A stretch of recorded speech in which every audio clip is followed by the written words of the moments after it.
Bonjour, un petit tuto pour vous faire part d'une astuce assez facile, notamment lorsque vous essayez de rendre votre pot d'échappement silencieux au niveau des raccords qui ne vont pas, notamment ici. Écoutez, il y a des produits qui se vendent dans les bricots dépôt, dans les bricots chez Monsieur Bricolage ou les feux verts et tout ce que vous voulez. Mais vous pouvez faire de façon très économique parce que ces petits kits sont relativement chers. Alors l'astuce pour moi, lorsqu'on a du mal à faire la jonction entre deux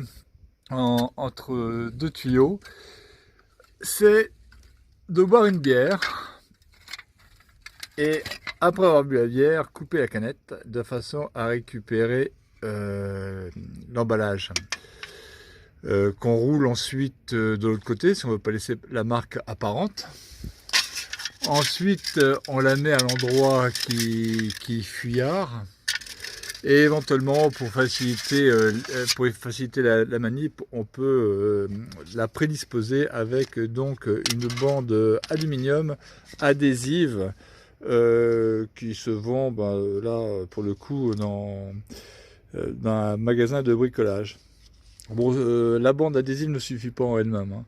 Donc il faut quand même rajouter du film alu, mais film alu gratos, hein, en récupération essentiellement. Donc ensuite, moi là ça tombait bien parce que c'est l'emboîtement de mes deux tuyaux qui n'est pas de bonne qualité. Donc j'ai un tuyau de soutien de pot d'échappement et un tuyau de serrage de tuyaux. Donc je me sers de la jonction entre les deux pour faire mon étanchéité. Voilà, bon écoutez, c'est une astuce, bon, c'est vrai que j'ai pas inventé l'eau chaude, mais c'est toujours bon à rappeler.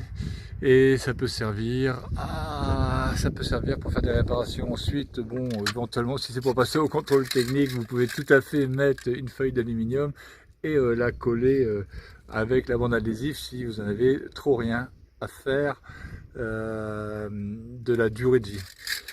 Voilà, bah écoutez, si ce petit tuto, vite fait, bien fait, vous a plu, un petit like, merci. Toutefois, afin de compléter le petit tuto, là j'ai rajouté sur ce point en question, puisque je n'ai qu'un collier, on pourra en mettre deux comme ça, bien entendu, mais comme j'en ai qu'un, j'ai fait la jointure comme il fallait, donc pour les deux tuyaux. Et le tuyau étant légèrement abîmé, donc j'ai mis ma feuille d'aluminium, le scotch aluminium, et j'ai mis deux serre-flex de chaque côté pour empêcher les gaz d'échappement de passer. Donc évidemment, vous pouvez vous aider de deux serre-flex. Alors les serre-flex, évidemment, c'est pas gratuit. Moi, ces serre-flex-là, je les ai au Lidl, hein, quand ils font des promos. J'achète. Il faut peut-être pas attendre d'avoir besoin de quelque chose pour acheter. Donc des serre-flex comme ça, j'en ai à revendre. J'utilise notamment sur cette réparation. Voilà.